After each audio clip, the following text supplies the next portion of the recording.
Among a small group of guests invited to join the Prince on the 5KR every summer, one stands out in particular. I was curious to know how a Californian by the name of Chuck ended up in the entourage of a Saudi royal. Well, I met the Prince when I was in working in a big department store back in California. And he came in one morning and he was looking for some merchandise in another area in which I wasn't working, and that's how we became connected. And he called me later on that evening, and I went over to his home in Atherton, California. And I came over with equipment of music, stereo equipment. And we stayed up, His Highness and myself, until 5 a.m. setting up all the merchandise. As I would discover to my cost, the Prince likes to stay up all night, reading extensively and making international business calls. And his entourage is expected to keep up. We set off for the shore in the late evening to have 4 hours of business and social meetings in cafes, but not before Prince Al-Walid's regular power walk along the promenade.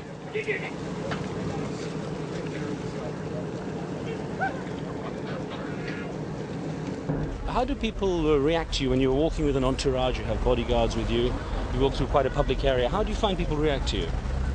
I think they're used to that now. I mean, these are not only bodyguards and entourage, these are friends also. You know, I really like the Mediterranean.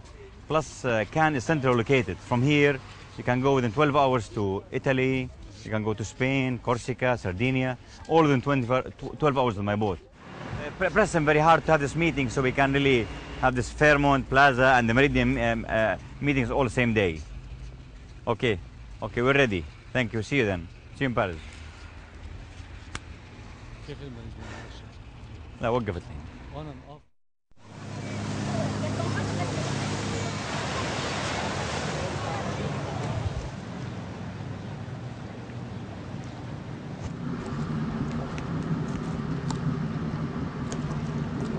The Prince survives on about 5 hours of sleep daily, getting up at around 11 o'clock in the morning. His long days help him to keep across the world's financial markets and give him time to pack in meetings, exercise, dining, and lots of reading. I cannot switch off at all because we are working so many fronts and they all need close and continuous attention. And I don't mind it, I like it. And frankly speaking, to me, there's no vacation completely. As his doctor, don't you worry about his health? His health is excellent. He is in excellent health. We do checkups every year. Everything is excellent.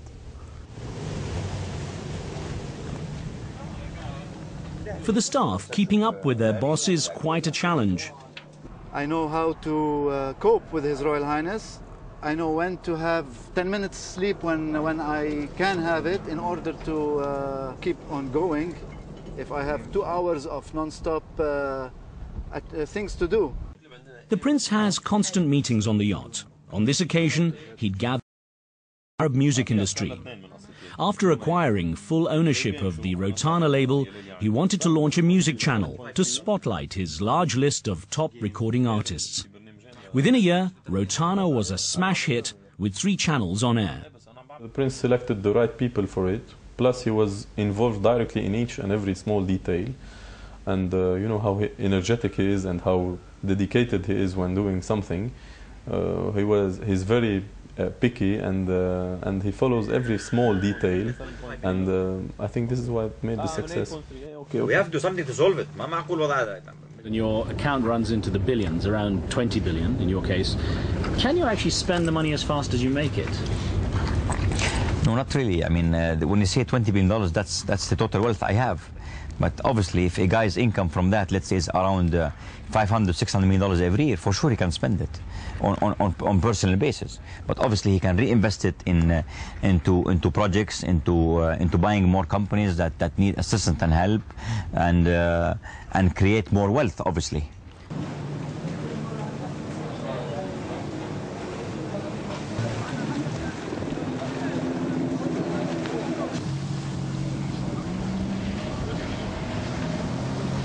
The scale of your vacation as you take it, though, are you able to say what you spend on a vacation like this?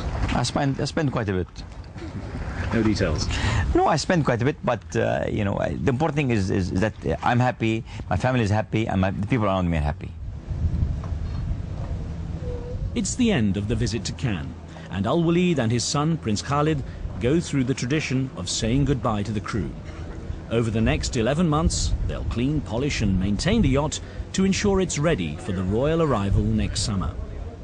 It's hard to imagine, but the prince has now outgrown this vessel, and he already has the next one on the drawing board. More than twice the size of the 5KR, it accommodates at least 2 helicopters, and the prince has planned it to be the biggest and most expensive private yacht in the world. Excuse me, air condition please.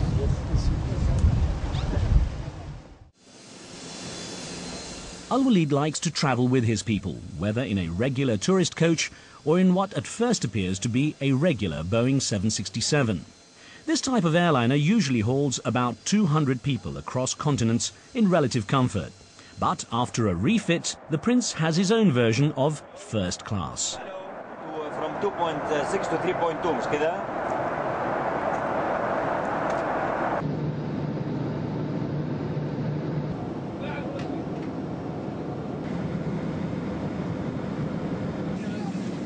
It's a short hop to Paris, but with a crew of 9 and a growing staff, legroom's getting tight. So the prince is refitting a 747, Kingdom style. But even up here, he can still find a corner for his prayers.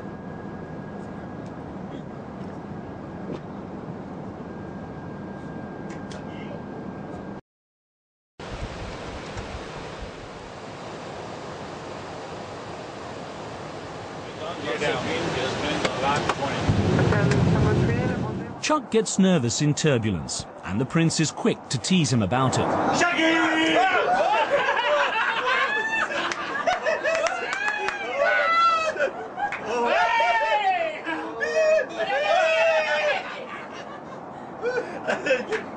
That's it. We're gonna die and go to heaven in 16 minutes, Chucky. How much insurance? The story ended, that's it. You can eat chocolates as much as you want now. That's it. Eat one. That's it. You're gonna die.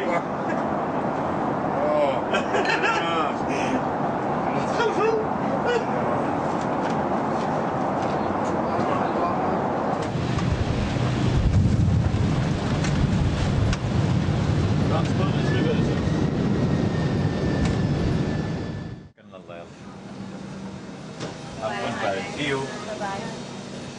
A lot of people visiting Paris are looking for the latest fashions along the Champs-Élysées. When the prince went shopping on the tarmac of Le Bourget airport, it was to buy a small jet, and 6 finalists, carefully selected from around the world, were lined up for his inspection.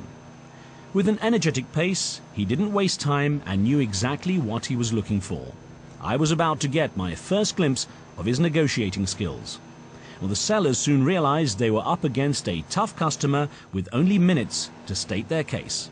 And the charter market is not very good at These the days, moment. yes. So we have 3 aircraft and really only business for 2. Okay, you can't put a seat here. You can, there isn't one, but you can, yes. Can you call the captain, please? Yes.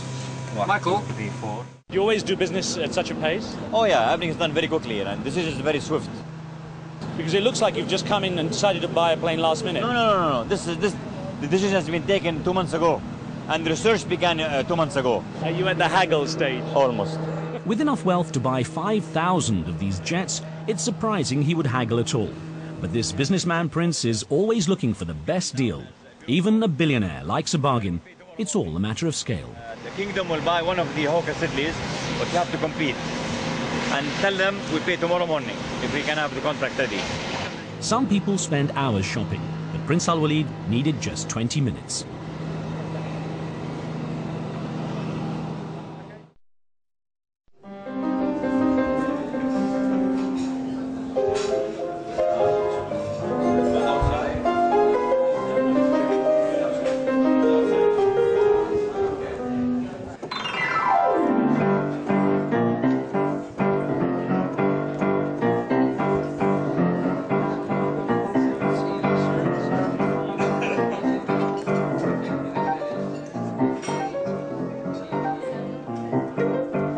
Even Dubai, it is not the best hotel, but nice, straightforward hotel, but we need another Dubai, another Movenpick there for our landmark.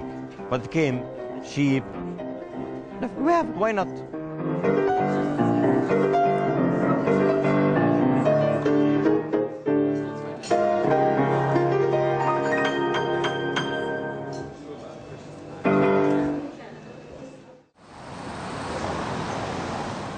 The pianist no longer plays Mission Impossible every time the prince appears.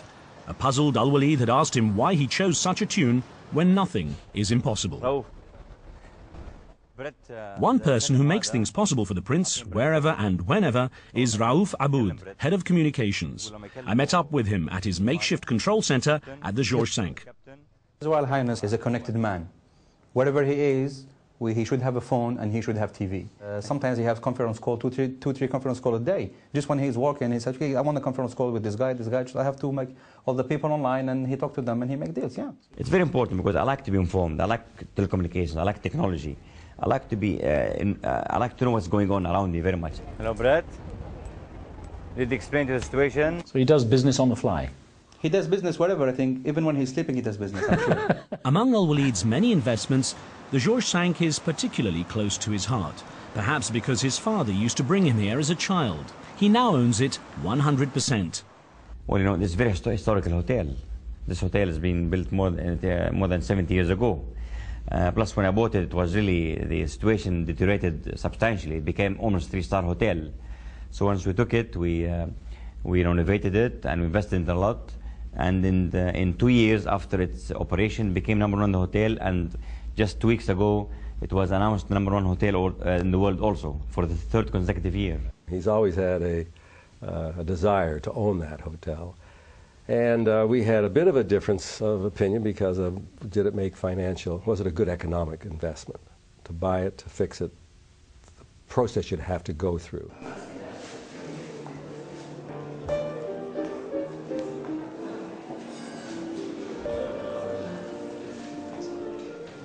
But I must give him credit. He restored it according to what we believe was necessary, which meant closing the hotel, literally gutting it, beyond its former glory. I mean, what you see today is much better than it ever was. The flowers alone cost $1 million per year and are such a feature that people come in just to see them. The prince was involved in many of the details of the refurbishment and added personal touches. Well, you know, I'm a Muslim, I'm an Arab, I'm very proud of my heritage and my culture. And I just put 2 verses of the Quran that are very relevant and very close to my heart. And I put them in the main entrance of the lobby over here. They say, if you thank your God will give you more. That's one verse. The other verse says, all this is from my God's blessings. Al-Walid has invested heavily into the hotel sector and bought into the Four Seasons and Fairmont groups before they became top global brands. More recently, he added Movenpick to the list. He's also established his own investment group, which owns a growing portfolio of properties across the Middle East. His debut in the hotel business was not at the real estate level. He took an interest in Four Seasons Hotels Management Company, and then with Fairmont Hotels Management Company. It was very much driven with a vision and a strategy around it. It was not an opportunistic ad hoc accident. This is prime land. This is the heart of Damascus. We had to get it. Without this, it would not be a home run. The prince is a person that builds his investments around partnerships, doesn't go alone. And that's why we go and invest in Four Seasons. We don't try and rebuild another brand and try to compete with Four Seasons. They're very good at it. They've done it for many years. We go in and we tag along their success and try to enhance the value of that investment. Same thing with Fairmont, same thing with Movenpick. So. He has a lot of knowledge about the industry. He thinks about it very strategically, and he actively helps the companies that he invests in. When we look at the Fairmont investment that he made, it was roughly the same time as his Four Seasons investment. And again, I think that both the ultimate equity value that he has in our company has performed very well. So he has been a winner as far as hotel investments are concerned. But not all his investments have a fairy story ending. We've had some challenges. Many people in his situation have financial gratification may have run away. But at the end of the day, you make some money out of a deal like Citibank, you probably will lose some out of stuff like Disney, or some people say that he's pulled out at the wrong time from Canary Wharf. But still, that doesn't belittle his achievements and belittle his financial standing. The same people make the same critique about Warren Buffett. And I find it amusing that the two most successful investors in the world today, the wealthiest two full-time investors in the world today, have a similar strategy and follow it out identically. Both are known as buy and hold. Both are critiqued that they don't know when to sell. They know their strategy and how to carry it out, and it is clearly successful. It is a development that is way ahead of its age. Clearly there's an issue with the capital structure because it has too much debt on it. To be reckoned with, and its best days are yet to come in the future. Every deal is not equally successful in anything that you do.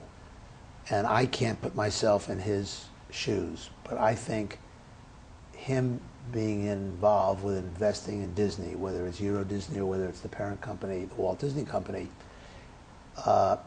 gives him a portfolio and credibility to go together with his Citibank, which was obviously a great financial deal, and other great deals he has.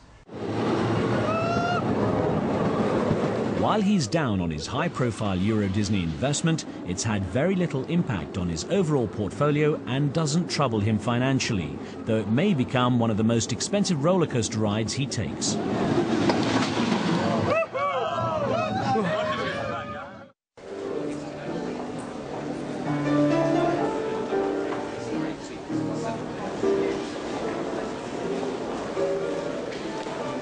As we headed out from Paris, the Prince's trip was coming to an end, and I would soon be leaving my look at his summer vacation. It struck me that in 2 weeks, I'd experienced what only a handful of people get to see. As the 767 came into view and we drove straight onto the tarmac, I realized how the world is such a small place when you have your own private jet, with no pushing trolleys full of luggage and no queuing at airports. Let's go. When it's delivered, the Prince's new 747 will only add to that comfort. I was starting to see his life as one surprise after another, and that's the case at every port of call. Okay, doctor. Trading by a goal in this opening chunk with about 3 minutes remaining. And straight through to the Prince of Wales. The Prince of Wales kept under the watchful eye of Alan Massoud, but he sends it through. The Prince's company was sponsoring a prestigious polo competition attended by the British elite. Despite coming from different cultures and traditions, all royals speak a common language. Even casual moments have an air of formality, although prince to prince, a few secrets are revealed. Al-Walid told Prince Charles how his uncle, Crown Prince Abdullah, had let Queen Elizabeth drive him around her estate during his visit to Britain. The Crown Prince confessed he'd been terrified by her driving. Prince Charles smiled knowingly. Hopefully see you in India maybe.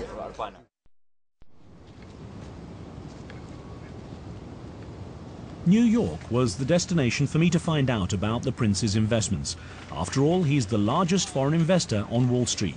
His portfolio stretches across dozens of American companies, all of them household names.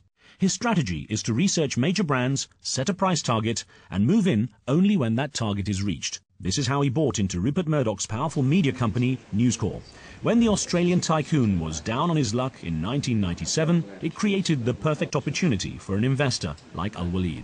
Very shrewd, very analytical, yet at the same time prepared to gamble and to go against the sort of prevailing thoughts about markets. And so he's very original in his thinking. I joined the Prince on his way to meet the top executives at Citigroup. More than half his wealth is in. Back in 1991, bad loans left the bank urgently needing a major cash injection. No one was willing to risk their money. Were we on our knees? Yes. Were we substantively on our knees in the sense that if you'd brought an accountant in, would he have said that? No. But the markets felt that. He really had done his homework. I mean, he understood what we were, he understood what our weaknesses were, what our strengths were, what the opportunities were. And so it was, there was no need for a long explanation on my part as to where we were going and why. We went through some bad times after the Prince had made his investment. And he was very good. He was professional. He wanted to know what was going on. He gave me the benefit of his point of view, but he didn't jump up and down and yell at me and say, hey, Reed, you should do this and you should do that. All of a sudden, here was somebody, to the normal individual, becoming the largest shareholder of the largest financial institution in the United States. Prince Al-Walid ended up with nearly 15% of the bank, which worried the US Federal Reserve. He'd come on the scene not long after the ill-fated Bank of Credit and Commerce International, BCCI, collapsed under the weight of money laundering and fraud involving Saudi investors. American regulators were tense and ultimately failed to permit the prince to keep his entire stake. Bowing to regulations, he sold some stock to meet a 10% restriction on foreign ownership of US banks. I think that this was at a time when there were some other problems in the banking industry, and where, there had been concern about people fronting for consortiums and so on, not related to Citicorp, but to other financial institutions. And so the regulators were perhaps justifiably a little nervous about, who is this, what is this, and so on. Many questioned how the prince had raised nearly $600 million to invest in Citicorp. But we've seen him make money in real estate locally. We've seen him make money in contracting, a lot of money in contracting and real estate in Saudi Arabia, even more money in his investments overseas, all of which that has gone through us. So I'm certain that the money was made both legally and it was made in his name. It was his money. I think that the prince really stepped up to the plate at a very difficult time, and for enough money to make the whole transaction very believable. And I think that what he did really saved the bank. He is really a long-term investor. So the prince is vindicated as a long-term investor. The decade between 1991 and 2001 saw his Citibank shares increase by $8.2 billion. In the 12 months up to 2004, Forbes magazine lists his wealth increasing by $3.8 billion. Just imagine that's more than $10 million a day, $400,000 an hour, or $120 every second. Traveling on to his daughter's graduation, he put aside the business calls and television monitoring to share the moment. Surrounded by friends and family, he beamed like any other proud father. What's the next step for you now? Well, I guess I'm going to get some work experience, then I'll think about my master's. What about the celebration? Just out of words. I don't know, I'm so happy all my family's here. Your Highness, your emotion on this day too. I'm very proud of Reem. She's a good lady, magna cum laude. She can work with me and her brother. So the pressure begins now? Just began. Keeping a tight schedule, the prince left his daughter and made his way to New Haven's Hartford-Bradley Airport. Waiting for him there was the private jet I'd witnessed him haggling over in Paris just 5 months earlier. The Hawker Siddeley had already been refitted and painted in the colors of his music and entertainment company, Rotana. It was time for another detailed Al-Walid inspection.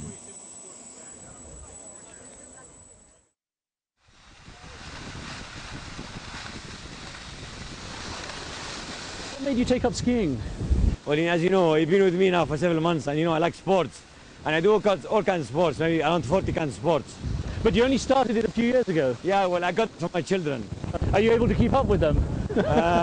I'm trying. The prince's son and daughter joined him at the ski resort later, and I wanted their view on how he mixes the demands of his tough business life with family time, especially when there's a phone constantly in his hand. Yeah, we can begin 21, 22, begin, and then we'll see where to go. All cash, all cash. Prince Al-Walid is very busy. He's a professional and international businessman. He crams so much in that he may not have enough time for family. How do you react to that kind of idea? You're mistaken. He does have lots of time for family. It's very amazing how he switches so fast. It's a difficult situation for you. You're a woman working in Saudi Arabia. The climate hasn't been ideal for a woman to be independent. How do you feel about that? Well, it's starting to develop now. I mean, if you think like 5 years before now, it's like women never used to work. You wouldn't even think about it. But now it's developing. How did your relationship with your father change once there was a professional element to it as far as business? Really, there's always a difference between father-son and then employee-employer. And in the office, it's always a boss. Of course, there's always the element of a father because there is always a higher respect as I demand it as well as Islam demands it. There's a proverb in Arabic that says, nothing scratches your back like your fingers. And they are my fingers, my brain, my mind, and my heart, these two. Al-Walid's royal start began in 1957 with quite a pedigree. His father, Prince Talal, was the 21st son of the late King Abdulaziz, the founder of modern Saudi Arabia, while his mother, Princess Muna, was the daughter of Lebanon's first post-independent Prime Minister, Riyad al-Salah. Al-Walid's parents were very independent characters who ended up divorcing when the prince was just 5 years old. I always wanted them to be together. You know, it's like another child. Wanted to be next to his mother and father. But since this thing could not happen and materialize, I had to bear with the fact that I had to divide my time between my father and mother. The young Al-Walid shuttled between his mother's home in Beirut and Riyadh in Saudi Arabia, where his younger brother and sister stayed with their father. Prince Talal had not long returned from exile in Egypt for his outspoken political comments calling for reform in the Saudi kingdom. Despite awe and respect for his strict father, Al-Walid led an undisciplined and unsettled life, as witnessed by his childhood friends. His personal life, his family life wasn't stable, and school required some kind of stability. And I think between the boarding schools in Lebanon, between living at home, between England, between Saudi Arabia, it became a bit of a turbulent thing for him. And this turbulent childhood made Al-Walid ignore his studies and constantly run away from home, leading to more than one merry chase to find him. And my father sent 6, 7, 8 people to look at me all over Riyadh. And actually, I thought that I'm going to go to a place where they will never think I'll be in.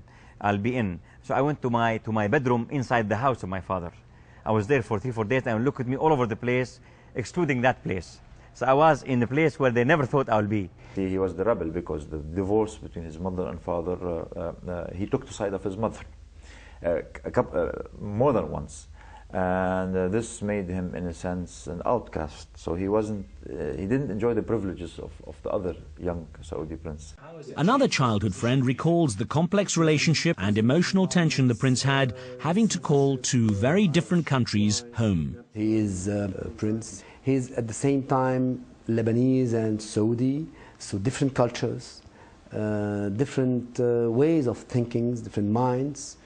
And I think that it was, even for him, very difficult to be able to be Lebanese at the same time and Saudi. بالنسبة لحكاية لبنان احنا بعثناه للمدرسة هناك، وأعتقد أنه كان في بداية شبابه وسن المراهقة كان شوية عفريت شوية، عنده عفرته، ولكن هذه أنا لم أعتقد، لم أنظر لها أبدا أنها كانت عيبا فيه، ولكن كانت هذه ربما كانت من ميزاته.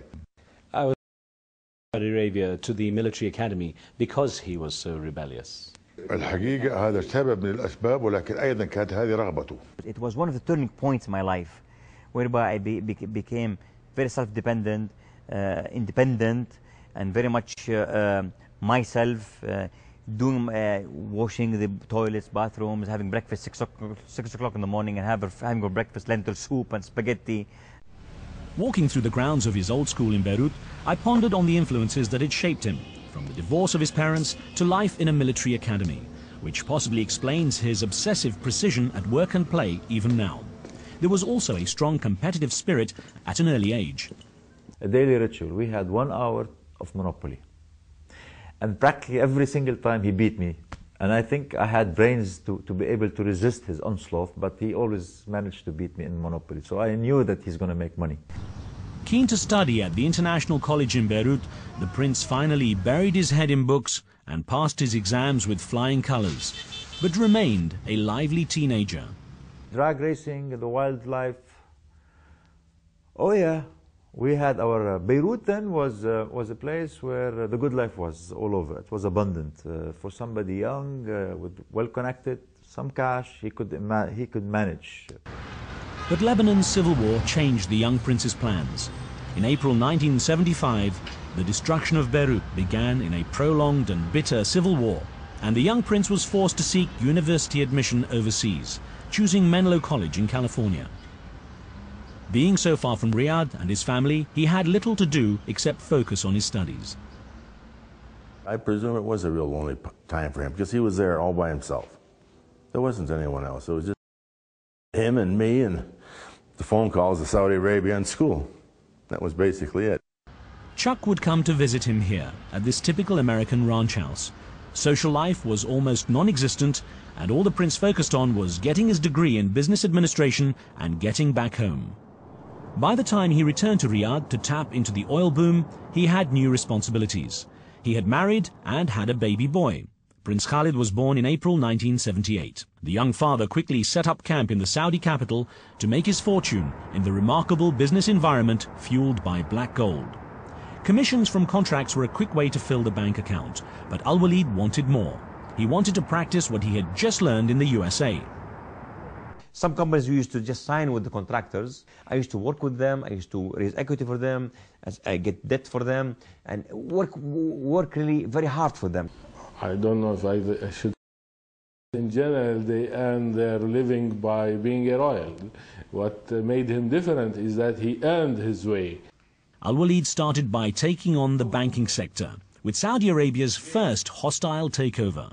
Long hours and tough measures turned the United Saudi Commercial Bank from a loss maker to profitability in less than 2 years. Following up with a series of mergers and acquisitions, the prince eventually ended up creating the powerful Saudi-American bank, Samba, the region's leading player. We became in the eye of the hurricane, seeing everything. I took a decision over there whereby no one could buy even a pencil without my approval, my personal approval. If a company is sleeping, not doing good, if you have bad management, and you have management not doing good, then it should be a candidate for takeover. And that's what we did. So we gave a message to the companies that if you don't wake up, you're a candidate for takeover. The prince's small business soon grew into one of Saudi Arabia's most influential, the Kingdom Holding Company, which in early 2004 relocated from a small two-story building to the 66th floor of Al-Walid's landmark Kingdom Tower, built on land he'd bought at a bargain price during Iraq's invasion of Kuwait. His son and daughter now work with him, joining a core team of about 24 people who run his business empire. Basically, most of the ideas he likes to bring himself because he trusts the fact that he has gone through deep thinking before versus somebody else bringing an idea because it sounded good. You know, he plays a poker hand. You know, you can not know whether he really wants to continue with the deal or not, or whether he's lost interest. You know, he even has his own people sometimes confused as to what's happening. The prince has also actively started to recruit women, particularly Saudis, into his ranks. It's very important for His Highness to have ladies playing a big role in the society, as he's doing in his company, in his palace. He's giving them the power to prove themselves. Now firmly settled in Riyadh, he keeps no homes outside Saudi Arabia. Why bother when he can build his own resort and oasis on the outskirts of town? Actually, this is a land that was forgotten and no one really utilized it. So I just took it and I developed it and I bought it for almost nothing. And I just developed it with minimum amount of money and we just got this gorgeous product. And this is really is valued at now more than 10 times what I bought it for. I guess no one's going to argue about you driving on your own grass. Nice weather today also. It's beautiful, yeah. Home Sweet Home has 317 rooms. Prince Al-Walid, now single after 3 divorces, lives in the center with his children in separate wings. The 460,000 square feet Riyadh Palace feels like a small city with 18 sitting rooms, hairdressing salons and its own sports center. The whole place is interconnected by a series of corridors and elevators. Prince Al-Walid values having his son and daughter close to him, especially after nearly losing Prince Khalid in a terrible accident when he was just 15. I was on a jet ski and I did one of the stupid moves and everything I used to do, which worked pretty well before. I don't know why it didn't this time, but anyway, I ended up crushing my skull and paralyzing my right side. He broke his head. The bones were broken and they were like this. I mean 1 milli from the sagittal artery of the brain, God forbid he was bye-bye. First time I walked, and I was having the cane, and I saw my dad walk away. I'm like, why is my dad walking away? He went behind, just like behind a corridor, and just held his head down and stood, and he cried. And first time I see my dad cry. And I remember it like yesterday. Today, Prince Khalid is in full health and back on his jet ski. He's a little more cautious on the water of the time. Every weekend, the prince puts aside his billionaire trappings to visit home. After seeing his luxury lifestyle and talking to his friends and family, I was curious to discover why this remote place is so special to him. Who is Al-Walid when he's alone? Out here at his desert camp, a couple of hours' drive from Riyadh, the prince switches gear. What goes through his mind? Oh, I think of everything. I think of last week, last month, last year, last decade, and I think of the future, where I'm right now, where I'm heading. See, not a single decision in my life, whether it's personal or professional. Nothing, no decision has been taken without me being in the desert. Your Citibank deal was thought up in the desert, or confirmed in the desert? It was thought of in the desert, and it was finalized from the desert, and it was signed by fax from the desert. It's kind of ironic that a man who can have almost anything he wants comes to a place where there is nothing. You know, I just feel very much at home. You know, the serenity, the openness, the freedom, the liberty you have here, to me is very important. You have a lot. How much do you give back? Yeah, you know, in Islam you have one pillar of Islam is zakat. Zakat is Islamic tax, and it is 2.5% of a certain formula that not necessarily related only to income but to wealth, net worth. So I apply that obviously, but I do a lot more than that. Who do you target with your charity? The needy people, the one who wants to get married, the one who has a loan, the one who likes to go to the hospital. It's a wide array of people that we contribute to. The prince says he gives $100 million to charity every year and has a dozen staff to manage his contributions. But I also saw that he likes to personally meet with those to whom he donates. Look, this guy sleeps here. Do you believe this now? During the holy month of Ramadan, I was given the very rare chance to follow him through a poor area as he went from house to house giving envelopes containing cash. Each package is filled with the equivalent of 1,200 US Saudis in need. That amount matches about a year's rent for most of these people. It may seem random as he wanders through the ghetto, but in actual fact it's part of a highly efficient charity program that keeps track of who gets what. Though Saudi Arabia gets the bulk of his charity, in Beirut, where he spent much of his childhood, he has set up a foundation to handle the huge number of requests he gets for help from Lebanon. The organization is headed by his aunt, who says they don't just throw money at problems. So many people can take money and go. I prefer to examine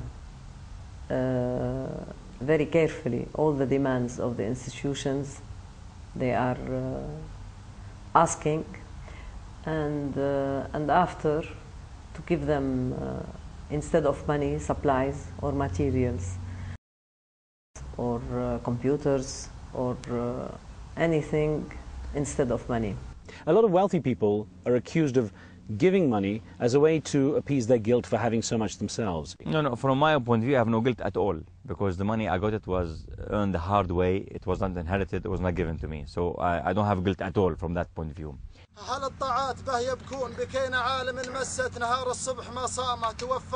When the Bedouins come to meet you at your desert camp, I've seen them recite and they petition you. What exactly is the process? Explain that to me. The process is that they come here, and some of them will come and just say hello and give their good wishes. Some of them petition and give their certain requests. And there's a committee in my palace that goes over all these papers. And there's a certain criteria that have to be met. And each one is granted an amount proportionate to the need that has been designated by our people. From weekly encounters with desert Bedouins to global trips meeting political leaders, the prince easily slips between Arab and Western worlds, rich and poor, and the powerful and weak. How could this cross-cultural skill serve him? There are hints that Al-Walid is nurturing political ambitions either in Lebanon or Saudi Arabia, where he's been calling for reform like his father once did. He believes in democracy. And I've read some of his statements, which are quite surprising. He has, in effect, called for direct elections or elections in Saudi Arabia. And as a top member of the royal family, I'm sure that he received some criticism from his brothers and sisters and cousins because of that statement. But I think that demonstrates his personal commitment to expanding the beneficial aspects of democracy.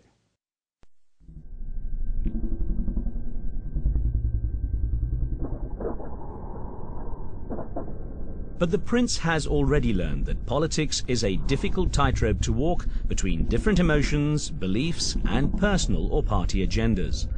So was Al-Walid's visit to Ground Zero in New York lost in politics, or did it become a powerful political move for him?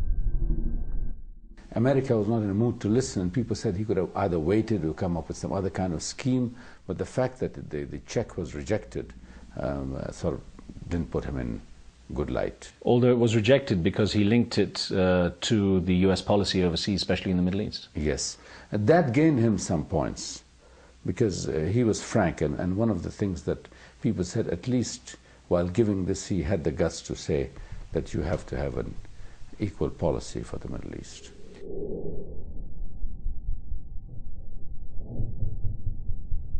People were looking for somebody very honest from this part of the world to speak his mind.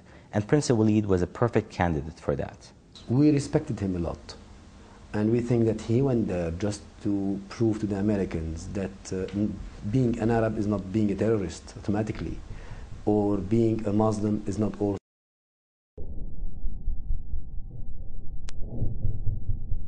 I think it started fine, and it ended in a very bad way, because it wasn't a question of what he was saying and whether that was right or wrong. It was the wrong platform to be delivering that message to that mayor in this city at that time. I would say just one word: politics. I have very good relationship in the West and very good relationship in the East, not only in my country but in my region. So I'm going to use that to really bridge both societies as much as I can. So I'm not going to say I'm not going to get involved in politics, I'm not going to get involved in what's going on between West and East when I know I can do something. I can't just say I'm going to be a businessman and that's about it. No. I think the fact that I have this stature and this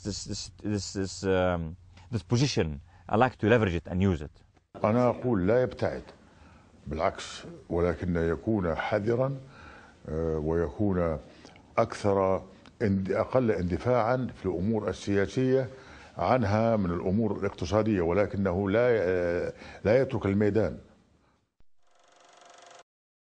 It takes a long time to get a complete picture of the prince, and even then, the picture doesn't tell the full story. From early childhood, the prince has always persevered to get what he wants. So, what's his next step? Well, the story of Al-Walid, businessman, billionaire, prince, is certainly far from over.